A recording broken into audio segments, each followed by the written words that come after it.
All right. Welcome back, everyone, to Rejects and Friends Sub-Zero 2022, what we might call the European block, if we're going to be nice to our American friends. I don't have too much to say before we get started with our next run. We have Hollow Knight No Major Glitches done by DTail74, accompanied by Onzen Power. You're going to see them both in the webcam, and I believe also when you're looking at the bottom for their for who's talking, they're both going to be coming through the same icon. So just keep that in mind when you're thinking about who is talking at any given time. But with that out of the way, take it away. All right. Thank you, Variety. So yeah, I'm DTail74, and with me is Onzen Power, and this will be Hollow Knight any percent, no major glitches on patch number 1.4.3.2, which is relevant, but we'll get into that later. Time will start as soon as the opening cutscenes have been skipped and the player character spawns in. I will try to count down for that, but it's all right to just wing it a little. So Hollow Knight, if you're not aware, is an indie Metroidvania that it was released in 2015, I want to say? I think it was 2015. Either way, it's gone through quite a number of large updates, but we're not going to be seeing any of the new DLC content or any of that, because we're going to try to complete the game as fast as possible. And time starts now. First things first, we're just heading through this little tutorial area. This is King's Pass. It's going to teach us how to run / jump. And what we're going to do to make it go a little bit faster is use what's called a pogo. If you've played DuckTales, you might be familiar with this. It's if you slash downwards while in the air, you can bounce off of enemies and objects, and we can do stuff like this to get up to ledges, or skip little platforming sections like right here using this Vengefly enemy. That makes everything go a lot faster in a lot of different places in the run, so look out for that. Variety, correct me if I'm wrong, but we're talking to Elderbug, right? Yes, you are indeed talking to Elderbug. Very good. All right, so that loses about 8 seconds, even on Mandarin Chinese, which is what we're running on, which is the fastest text-scrolling language. Elderbug has a lot to say, so even with the ridiculous text speed, this takes a while. Right here, I'm going to do something funny. I'm going to fall down, and then as soon as I hit the ground, open and close the menu. What that does is it cancels the lag that you get when you hit the ground from really high. So we do that every once in a while to make things go a little bit quicker. This is Dirtmouth, the town where Elderbug lives. And the reason that this takes so long is because we have to wait for the Dirtmouth introduction text to disappear before we can actually talk to Elderbug. Now, while we're in Dirtmouth, our movement speed is heavily slowed down, so you're going to see me jump across town instead of just walking through it, because it's faster. And that brings us down to the first actual proper area of the game, which is Forgotten Crossroads. We still can't do much. We only have a couple of very basic abilities. We can run, jump, slash, and also heal. Using the soul, that's the resource in the top left corner, we can restore life points to ourselves, which is great. Soul is gathered by slashing enemies with your nail, and so a large part of this run is making sure that we have the correct amount of soul at the correct times to be able to cast our spells, and then refill that soul by hitting enemies with the nail. Right there, I did a little trick where you used a stalactite, or I used a stalactite, that falls down from the ceiling to quickly kill both of those aspids instead of having to do them separately. That makes that arena go a lot faster. At the moment, we're on our way to get the first new ability of the run, which will be the Vengeful Spirit, or Fireball. It's a simple projectile attack. It costs 3 soul to use, as do all of the other spells. And using it, we can get past this little mini-boss sort of enemy that's blocking our way to the next area. We're also going to use it to perform a sequence break later on, as well as a couple smaller skips. And just to kill enemies and get through bosses quicker as well, because that spell does a lot of damage, so it'll be helpful for that. Other than that, some things to note about this run is this is no major glitches, which contrasts with the unrestricted categories. In Hollow Knight, unrestricted runs are different mostly in that they use a lot of out of bounds and just kind of skip most of the game. We're still going to skip most of the game, but we're going to do it a little bit less dramatically. This is the first boss fight. This is False Knight. He's a big round boy. He's not very difficult. He just kind of jumps around and swings his hammer at you. Now, normally you'd be killing him here and you'd get a little reward of some extra money, but the developers made a little small exploit here, is if you wait for him to knock these rocks down, you can break open that wall and just leave, which is significantly faster than killing the boss, so that's great. And that gets us to the Ancestral Mound sub-area, which is where we will get the fireball. So that is our first step towards the next part of the game. One other general thing to note, outside of movement techniques or anything like that, is that the main goal for this run, if you've played Hollow Knight, you'll already know, is to acquire the 3 Dreamers from their respective locations across the map. To do that, we will need the Dream Nail. So most of the first sort of half of the run is just gearing towards being able to get the Dream Nail, and then sort of the second half is getting the actual Dreamers and then fighting the final boss. So it's very nicely sort of segmented into this bit where we're getting abilities and then getting Dreamers. In Ancestral Mound, I'm going to be doing another couple small strats using pogos and stuff to make it through here just a little bit faster. Dang it, bad RNG. That tick-tick can spawn in 3 different places on the block, and so depending on where it is, you have to just wait, because otherwise it'll knock you down. Here I'm going to pogo off this Vengefly to get up to that platform. That saves maybe a few tenths of a second at most, but it's cool. And this is a Balder. This is the sort of enemy that's blocking our way into the next area. And there's also one here. They're very RNG heavy. They have 2 attacks. One is they spit acid, the other is they spit a child. And we need them to spit children because hitting the children with our nail will give us extra soul, which we need to shoot fireballs at the Balder to actually be able to defeat it. And so it's a 50-50 chance either way, and if the Balder just decides that it doesn't feel like spitting a child for a while, you lose a bunch of time. But that was a second spit, so that's quite nice.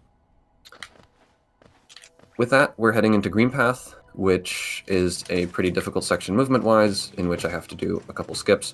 So I'm going to let Onzen take it for now. Oh, my bad.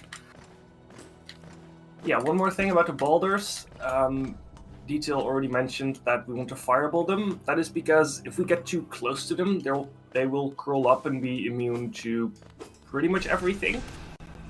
So we have to use fireballs. We cannot just go up close and whack them. So we have to wait for soul. Oh, that child is going to kill itself. Oh no. Oh no.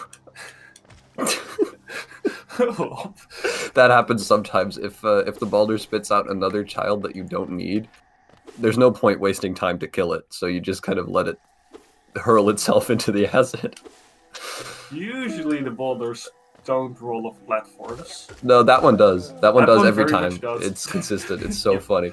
Anyway, we're in Green Path. I have stuff to do. Yeah. Take it away.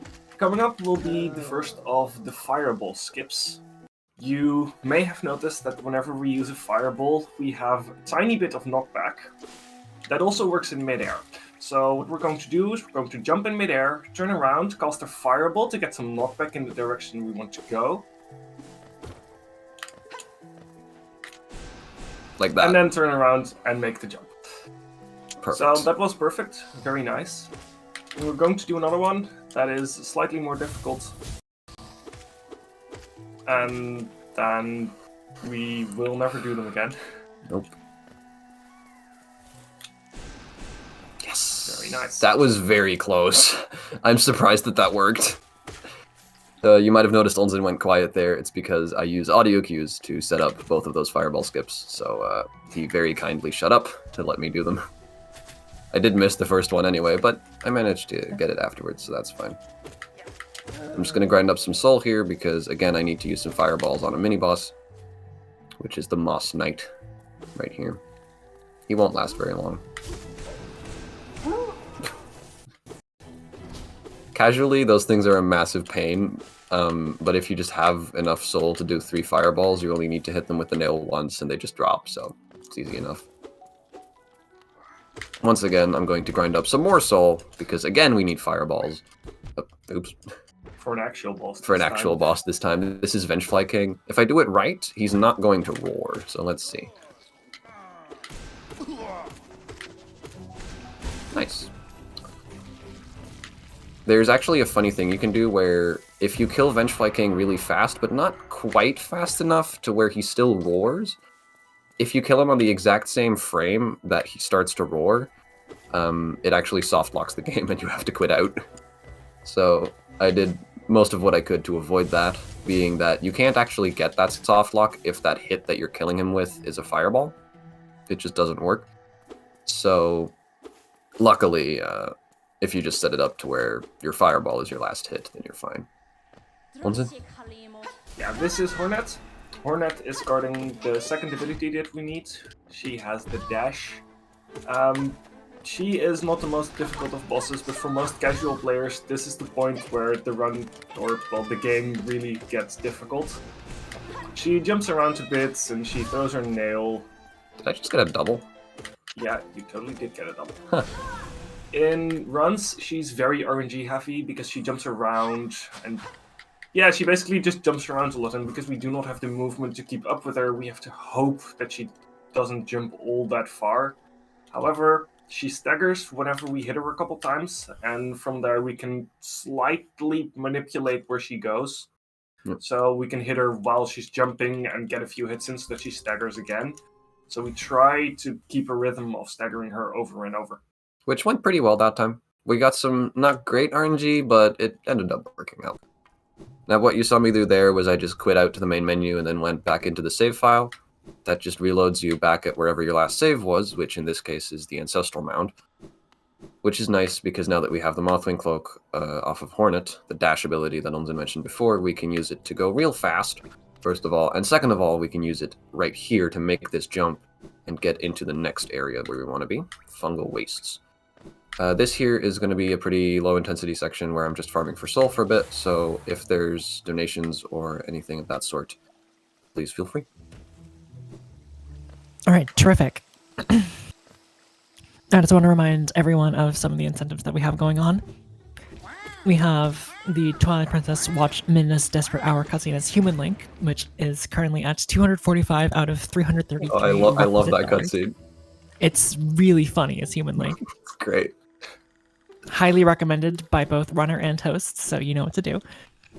And then we have one more poll available, which is which tunic color will Nimbus use for his run of the Minish Cap randomizer.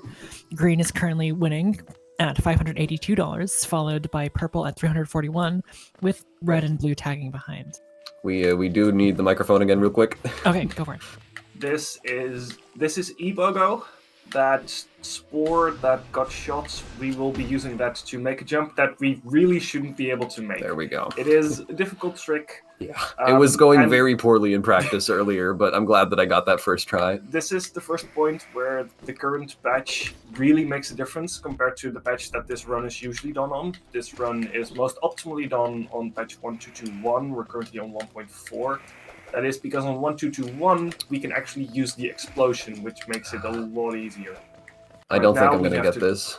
Yeah, right now we had to use the spore before it exploded. Dang it. Okay, well this is slightly better position.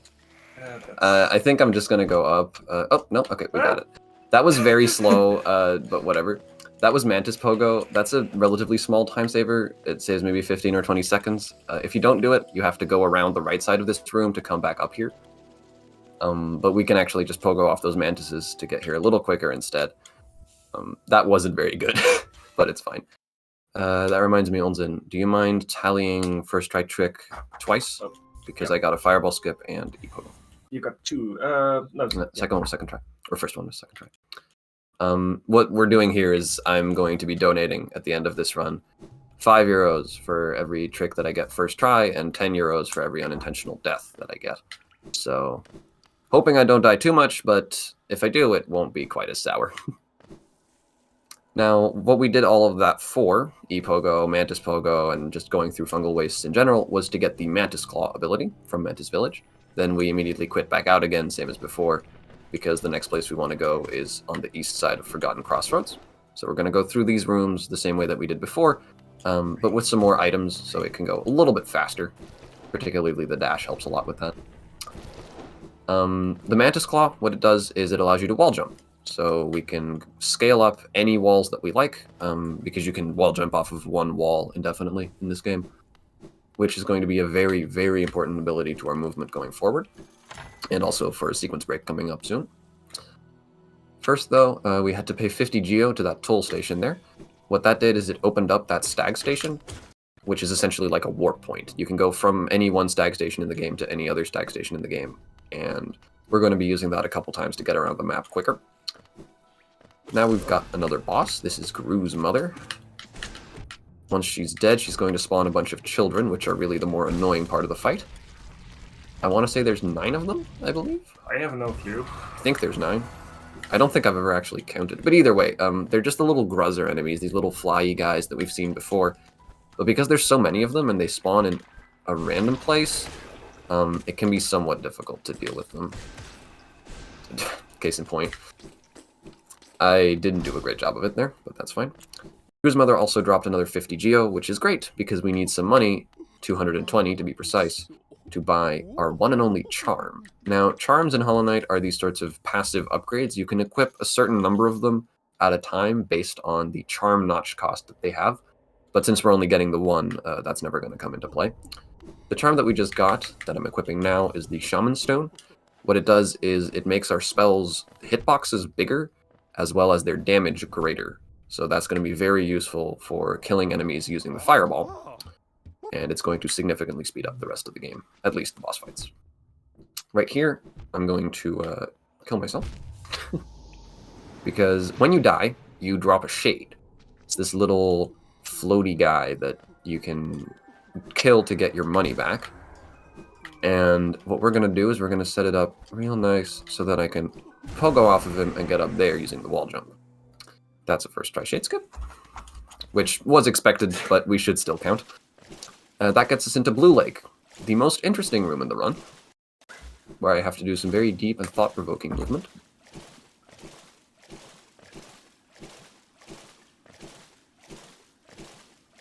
Anyway, what that does is it gets us into the resting grounds area a little bit earlier, and that's where we're going to be getting the Dream Nail that I mentioned earlier, which is a very important item. Without it, we would not be able to complete the game at all.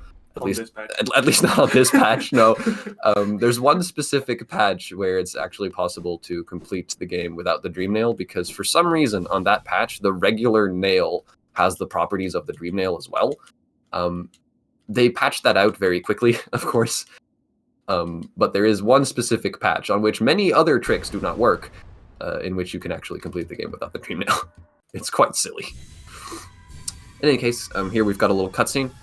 This tells you who the dreamers are and gives you a little description of where they are, but of course I already know, so we can just skip right past all of that text. Also, I can't read Chinese.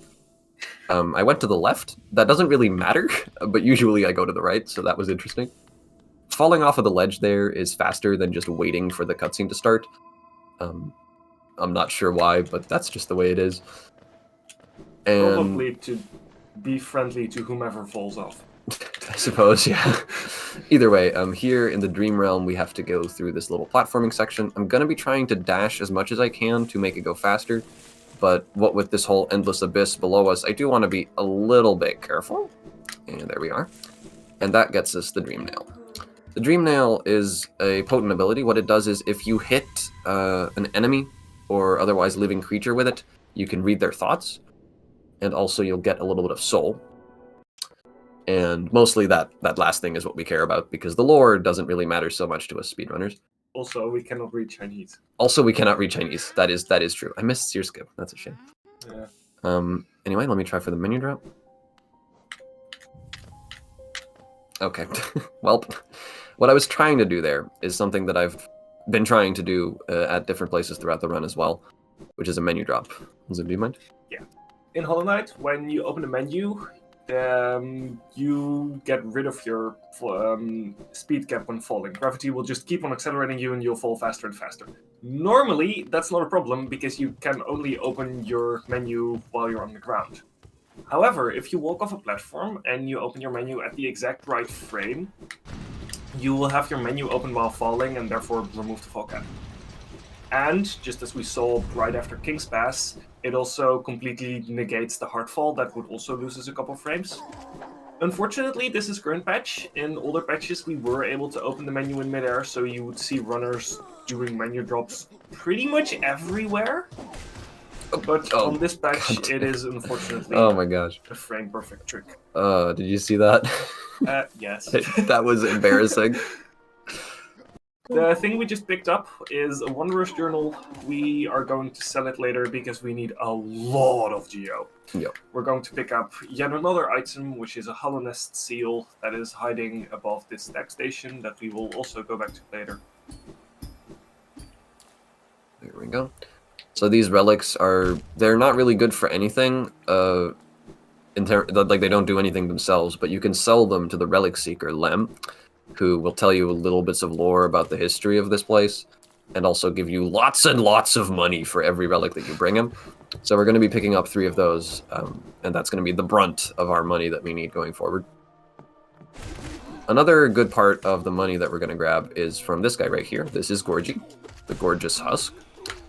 And if we set it up right, we can get consistent double hits out of all of the fireballs that we send at him, which makes quick work of him. And when you kill him, he drops exactly 420 geo, which I just had 69 geo and then picked up another 420, and I just want to point out how fantastic that is. I'm very happy about that. In any case, I do want about 500 geo at this point, so I'm going to take it very slightly more slowly here in this next room to just grab an extra 10. Just like that. Very good. Coming up is another relatively big sequence break. It looks very innocuous, but pogoing off the background object there skips an entire item, which in itself skips a boss fight and just a whole other area of the game.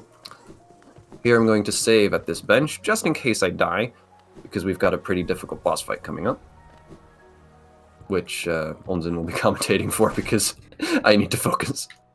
Oh, oops. Yeah, only in a bit. Yeah, only in a bit. First, not we just have yet. to deal with that huge, annoying... This is a great Husk Sentry.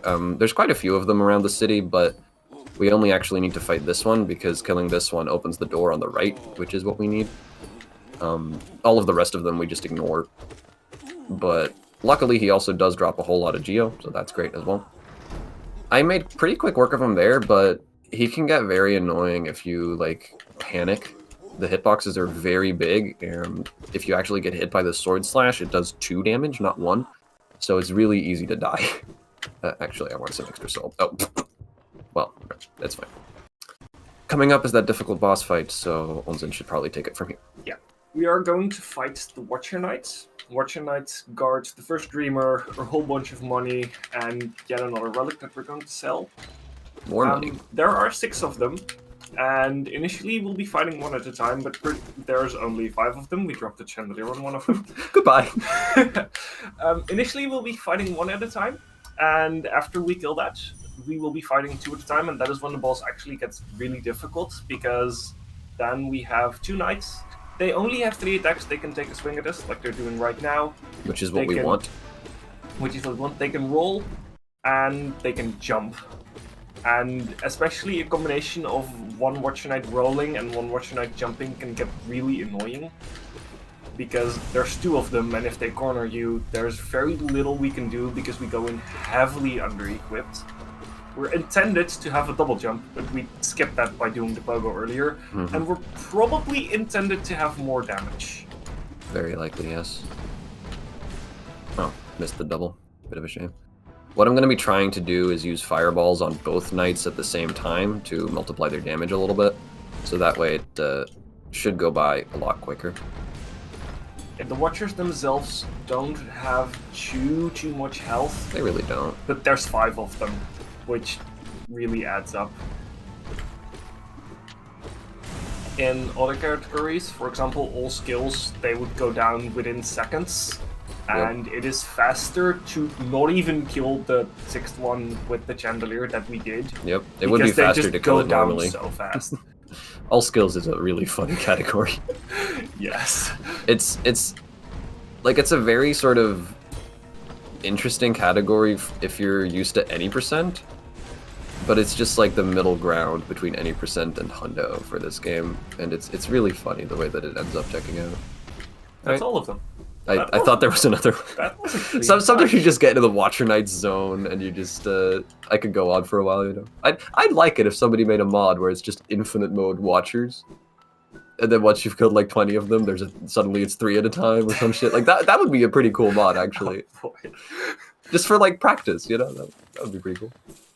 Anyway, here I'm just going to be heading up this long spire and getting a Dreamer, so if you want to talk about anything, Variety, now is the time.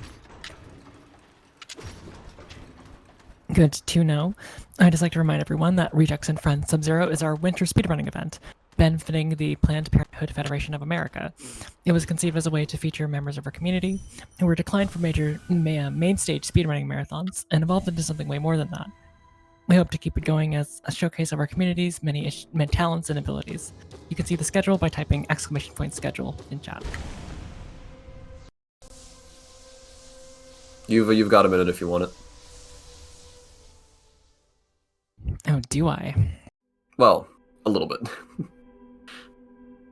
I just want to make one final push for that Min's Desperate Hour cutscene. Yeah, I really want to see that. It's so good. Well, in any case, that is the first Dreamer, Lorien the Watcher. These little cutscenes will show us how many we have every time that we get one, and it will count down until the black egg opens. It's very dramatic and everything.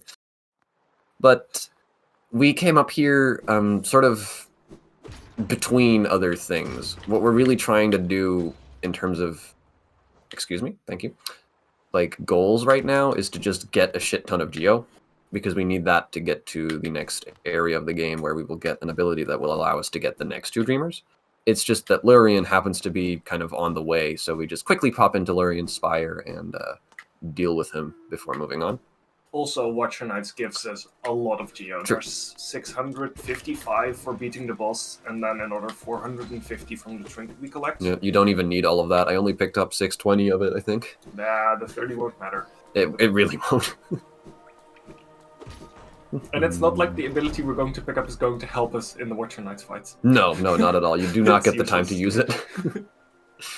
You would, it wouldn't help you. Oops, I missed the sleek dash. Bit of a shame. So right here is where we're going to finally be selling all of those relics. Lem's store is to the right of us, but unfortunately Lem's not in right now. He's taking a walk, so we have to go find him and talk to him first before he'll come back to the store. Now luckily, he's not very far away. He's just kind of right there by the fountain.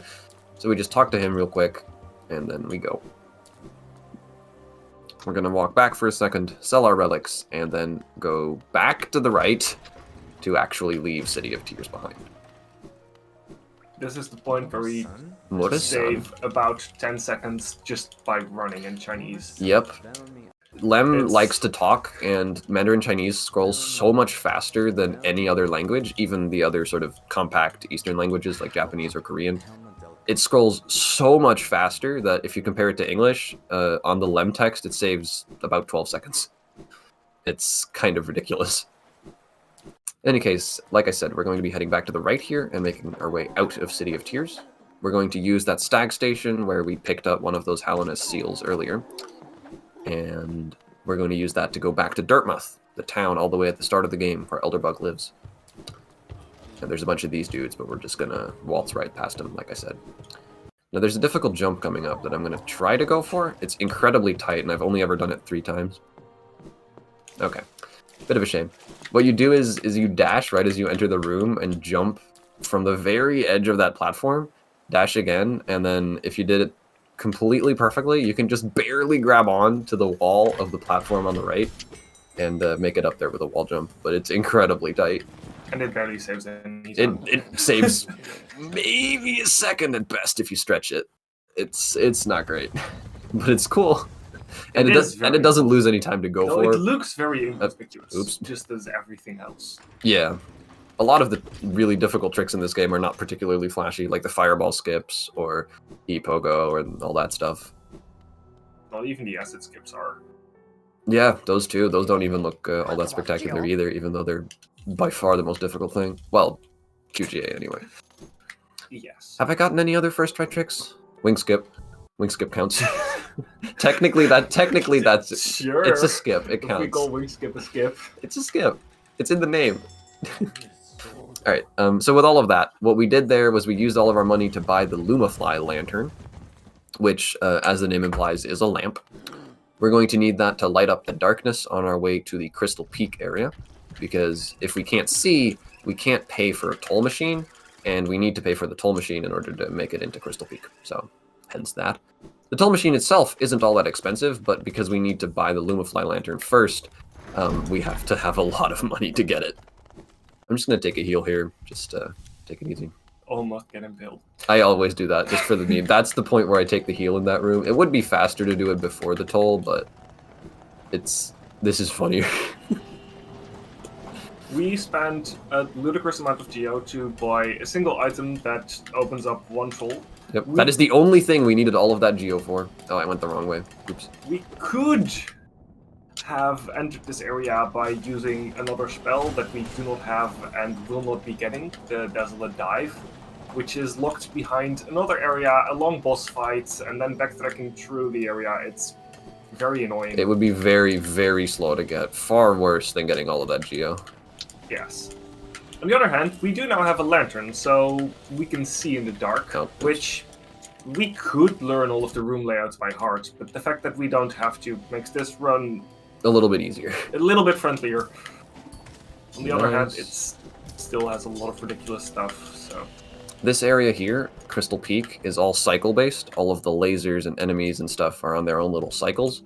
And so, if you mess up even a little bit, you can get off of cycles in rooms, and it gets really messy. So far it's been going pretty well, and I'm quite glad.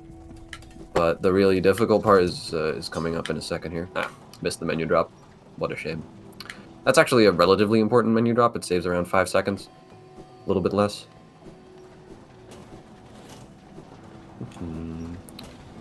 This is one final gauntlet before we get the ability that we need.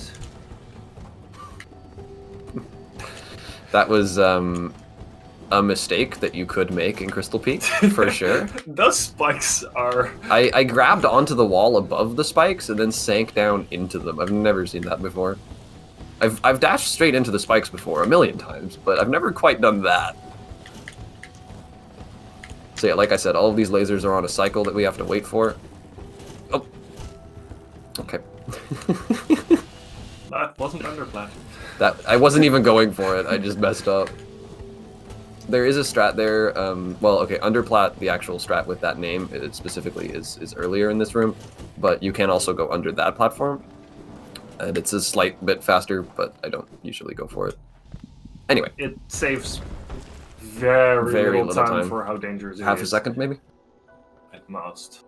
Either way, the reason we came all the way out here, like we said, is to get this one final ability, the Crystal Dash, which is going to allow us to do 2 very important sequence breaks, and also will just help speed up all of the rooms from here on out. What the Crystal Dash does is it's essentially a super powered form of the dash. You stand in place for a second with these crystals, like this, and charge them up.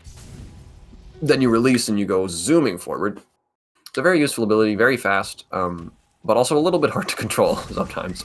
So you've got to be careful where you use it. There is no control. There is no control. You just go, and you can stop it. You can click the button again to cancel the dash. I got the menu drop, nice. But still, sometimes you just bump into a wall or an enemy when you didn't mean to, and it's a bit silly, but it's fine. Right here, this Vengefly will die. Usually. Very good. Sometimes, if RNG is right and you're very fast, the Vengefly actually gets past the worm before it gets killed, but either way. That was Crossroads Acid Skip.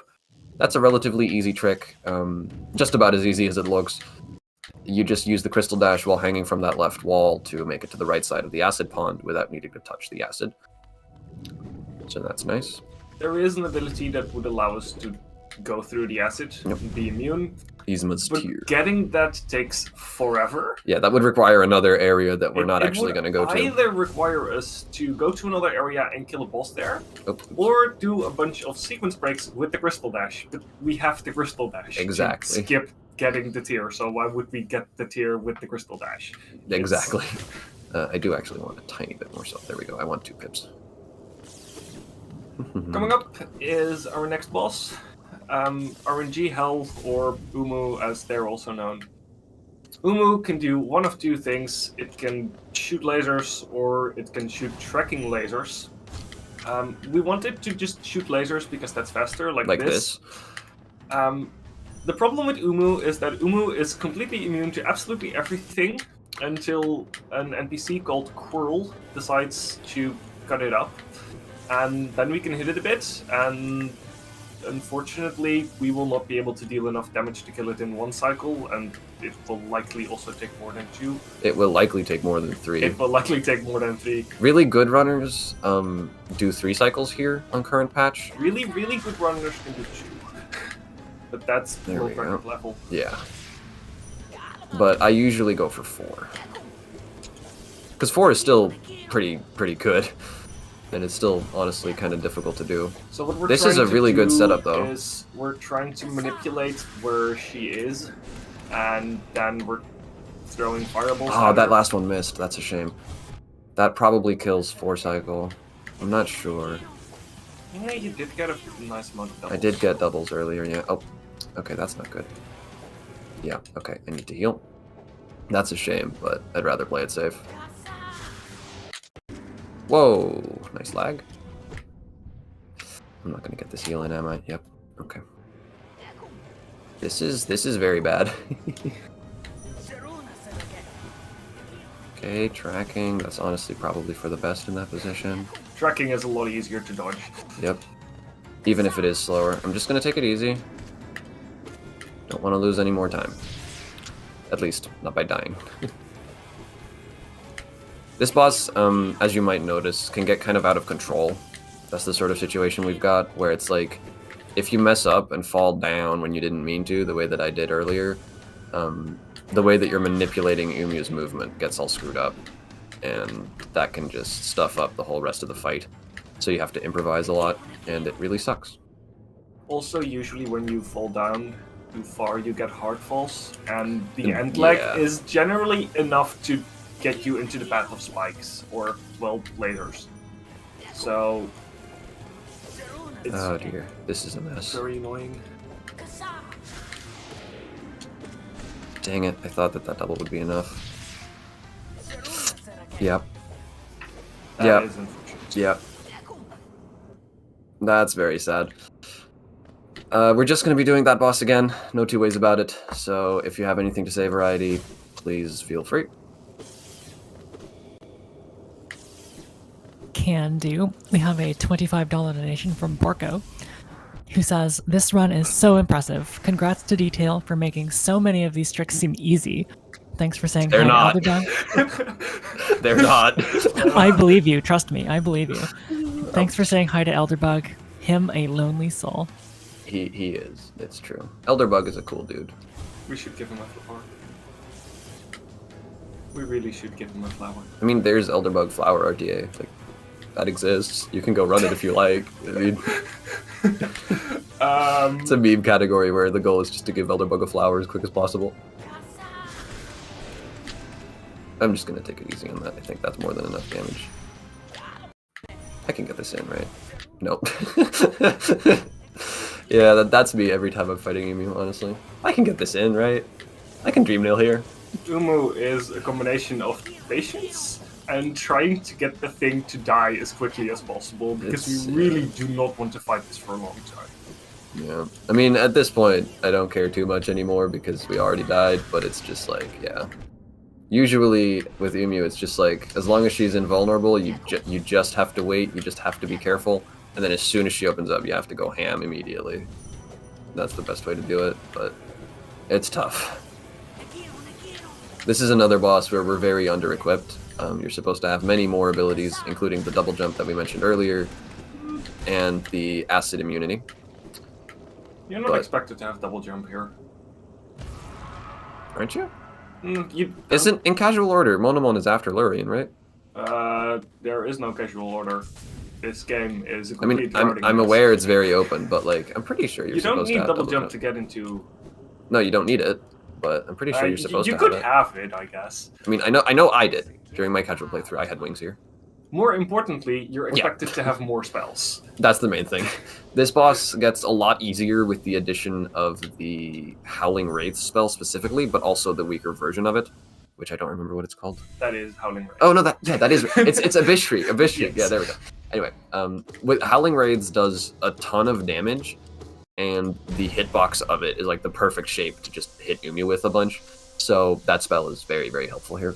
And you're also expected to have a nail that does much more damage. True. We have still a level 0 nail, so that's awesome. Our current nail does 5. You're about expected to have a nail that does 13-ish. Probably, yeah. Probably. Either way, with that, we finally get our second Dreamer. Bit of a shame about dying there, but that's alright. That boss is difficult. If I'm gonna die anywhere, it's at Umu, so that makes sense. With that, we found Monomon, the teacher. That's their title. I remember. They were sitting in that vat over there, but now we've eaten their soul and we can move on. But, okay. I don't usually think twice about this room, but I guess that happened. Next up is the most difficult trick in the run. Honestly, the most difficult section of the run in general. But the first thing we've got to do is the most difficult trick in the run, which is Queen's Garden's Acid Skip. It's essentially the same principle as Crossroads Acid Skip. That never happens. No, I was very surprised as well. It's the same principle as Crossroads Acid Skip that we did earlier, where we hug a wall and then use the Crystal Dash to get through the acid, or over, rather. But this one is just simply much, much tighter. So I'm going to be quiet for it, and it's hopefully going to go by in only a couple attempts. The main problem here is that the acid is much higher compared to how much ledge we have to actually Crystal Dash on, so we have to hit a much more precise... We have to hit a much more precise wall, but that is first try QGA. That is a first try QGA. That is ridiculous. First of all, that trick is easily the single most difficult thing in this run. That was very strange. That's been going really well today. I was practicing earlier, and it was going quite well as well. The first time I wanted to try that trick, I think it took me over 2 hours to get it once. Yeah. At the very least. Same. So, the fact DTail got it first try is ridiculous. Nice game lag. That missed. Pog. Okay, gotta do this, and then that. Alright. Got the double. Good. This arena is also surprisingly treacherous, because if you do not kill those Mantis Petras fast, they'll start shooting a bunch of projectiles, and it gets out of control. Many of the platforms start dropping, it indeed spirals out of control. I'm very low on health here, so I reckon I'm just gonna farm up some soul for a second. Yeah, taking the bench is slower. So this area that we're in right now is called Queen's Gardens, hence the name Queen's Gardens Acid Skip, because it's an acid skip that gets you into Queen's Gardens. This area is very difficult. It's a more sort of late game area, normally speaking. I mean, well, okay, it also is now. We've just gotten here really fast. But, okay, I need to maybe focus a little bit. Hang on. It's a difficult area, so I ought to There's a take lot it of easy. spikes, and most of the platforms drop a few seconds after you stand on them. Furthermore, there's the Mantis Petras again that All start over shooting the place. projectiles if you're too slow, and getting hit by one of those Okay. most likely ends up both hitting you and dropping you into spikes, which makes you to take way more damage than you really should. This is going very interestingly so far. You're alive. I am alive. Just barely. We're now making our way down into Deep Nest because we need our final Dreamer, Shit. and the final Dreamer decided to hide wherever was least comfortable for us to get her. Luckily, we did buy the Lumafly lantern earlier. This is the area where if we didn't have that, We wouldn't be able everything to see. would be dark and we wouldn't really be able to see. That does happen in low percent, where the Deep Nest section just has to be memorized by all the runners, which is very cool to see. All that Steel movement. Soul as well. Oh, And Steel there- Soul does that as well. Yeah, Steel Soul. But Steel Soul needs Tramp Pass. So it gets Oh, Tramp right, Pass very yeah. quickly. That's fair. There is a couple categories that do these rooms completely in the dark, memorize all of them, and kudos to them because it's difficult. Yeah, it really is. This entire area is difficult. Even There's- now. There's a lot of spikes. Case in point. Okay, case in And point. there's a lot of spiders, and spiders that Tend to cling knock on you into the walls, spikes. Spiders cling on walls. It's usually walls we have to wall jump on, and they usually spit whatever they can find at you with annoyingly accurate aim. Yep. Hollow Knight enemies actually do differ slightly in their accuracy, and there have been other enemies that spit acid or similar things at us earlier in the run, like the aspids all the way at the start, but those are significantly less accurate. These spiders are able to very slightly adjust their aim based on which direction you're moving. They're still not as bad as some other enemies, but it can get annoying. Primal aspids.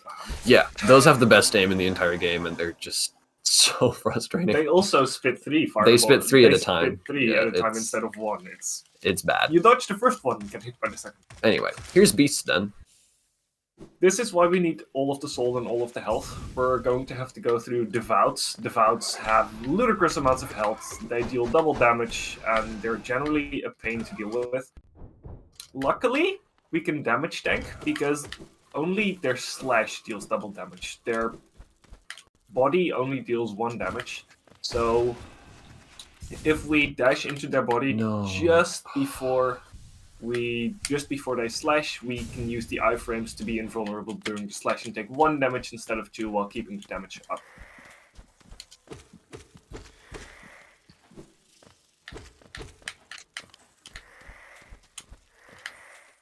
And there's a bunch more spiders here. Good manip. That was tasty. Then I fell down immediately, but you know. Whatever.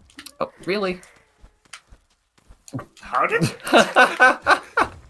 Saving a grub there. Not going to talk about it. I'm impressed that I dodged all of that. That was kind of ridiculous. Luckily, we can go over that devout, so there's only 1 more we have to deal with, and then we can get out of there. We are slightly Oh, short yep, on hang geo. on. That we'll get the backup after. Yeah. That's fine. We only need 5 more geo. Yeah, we need 250 to get out of Beast Den. Otherwise, we'd have to do a lot of backtracking that would lose like 15 minutes or so. We're only about half a minute red compared to PB. That's very good. That is very good. for how bad that Queen's Gardens was, and for dying to Umu, I'm very happy with that. The early game was very solid. I got the fireball skips and stuff, so that makes some amount of You sense. got a lot of tricks right. Yeah, actually, I also did QGA really quickly. Watchers was good. Hornet was fast. There was a lot of good stuff in this run, so that's nice. Alright, now for the final segment. So like we said, we're just going to grab some extra geo first, because we do need 250 to open up a stag station. Yeah, I think if there's anything that... This is a good time for donations, yes. Yeah. Terrific. I'd just like to remind everyone that a running list of donations can be found by typing !incentives in chat. Almost every run has something that you can donate towards, ranging from art to making Twilight Princess runners go off course and pick up bugs. You can donate to the cause by typing !donate in chat. The link will be open to the final process. Yes, run It's about fantastic. 5 p.m. Eastern on Sunday, December 18th. We're super excited for that Chaos run. Alright, thank you, Variety. So, we're just opening up the stag station to get back to Dirtmouth, same as before, because the Black Egg Temple, which is what we've been working towards this entire time, has just opened up, and it's right by Dirtmouth, so going here will get us there nice and quick. And that's where we're going to be fighting the final boss, the actual Hollow Knight, after which the game is named. And, well, the run will end after that, so we're only about 3 minutes out at this point? 3 or 4?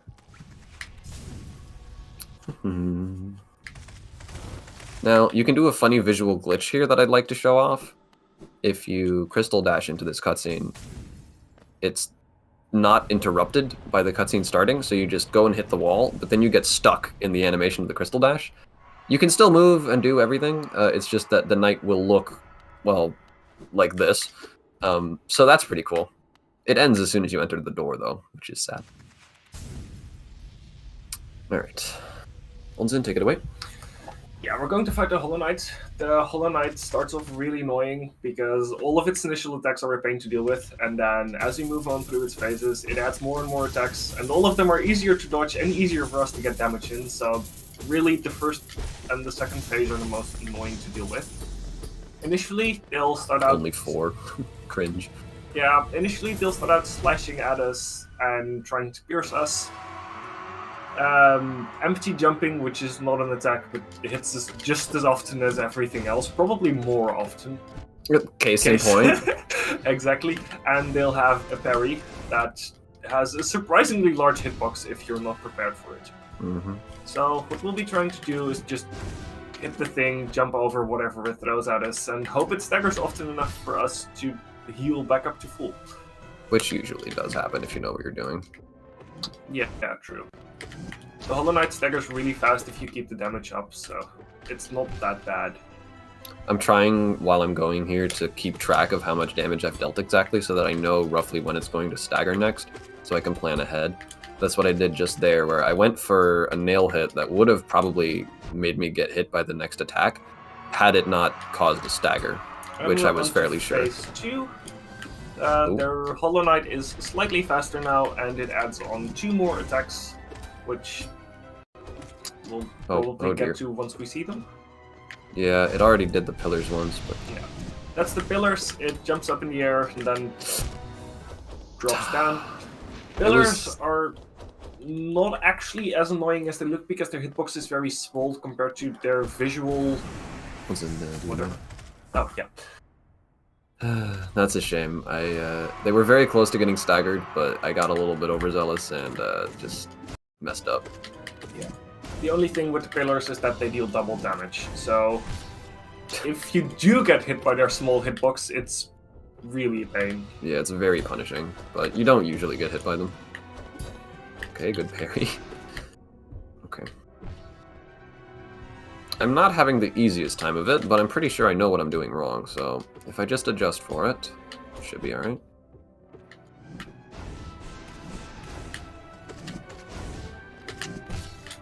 That was 4 dashes in a row. Dude, imagine the 20 parries in a row. Sounds like THK RNG. Yeah. I wonder what the record is for highest number of parries in a row. I don't know. It's probably around like 15-ish, I want to say. Oh, there we see the spitting. The Hollow Knight opens up his... whatever it may be, to spit a bunch of goo at us. It is quite nice for us because we can generally just dash over to it and go over its head. It doesn't decide to switch direction randomly, so we can just wail at it while it is not doing anything to stop us. That attack is the single best one. That's the one that we want to see the most often.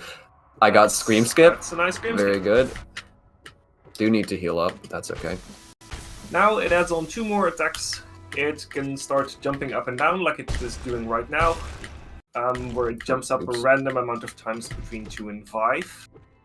And there will be 1 more attack which we may or may not get. That is the explosion, where it starts floating in midair and throwing goo in every direction it... We're very likely to see that in a second here, because in the last phase, it only actually has 2 attacks, and one of those is explosion. No, it isn't. In the last phase, it's jumping up and down, or... Oh yeah, no, you're right. Sorry, that's my bad. There's explosion. That's explosion. This is another pretty good one. It allows us to get a lot of free damage in, but this is really good RNG. There's a number of different patterns that the explosion can have, all of which are like more or less easy to avoid. That was the easiest one, so I'm very happy to see that. Oh, rude. Since the Hollow Knight is not moving, and we can most likely avoid anything it throws at us, if we I'm just gonna take it easy. Yeah, do. If we stay in a certain position right underneath, to the left and underneath the boss, we're very unlikely to get hit. We can deal with damage. That was scary close. And now we just have to eat some gas. Time will be coming up as soon as the save icon appears in the lower right. That is when the timer will end. The cutscene that comes afterwards is extremely loud, so apologies for that.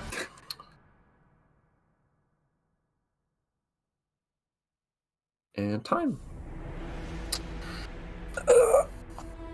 That's Hollow Knight. Any percent, no major glitches in-game time. 46 minutes and 52 seconds. I'm not sure what it was in real time. Yeah. Not much more to say than that. All right, fantastic run, Detail. Would you like to promote or plug either your... Well, the both of us stream. Okay. Some more often than others. But you can find us on Twitch or really anywhere else under these exact tags. DTail74 in my case, and Onsen Power in yours. So we're not hard to find. I am still currently grinding out this category. My goal at the moment is to get a sub 40 run in game time, which is a bit daunting, but I should get it soon. And yeah, other than that, thanks for having us. This was a blast. And I will be right back in a few minutes donating because I died twice and got a bunch of tricks, so gotta pay up. Yeah, that's all from me. All right. Thank you so much, Detail and Onzen. That was super, super fun to watch in a really, really difficult category. Yeah, Yes. big time.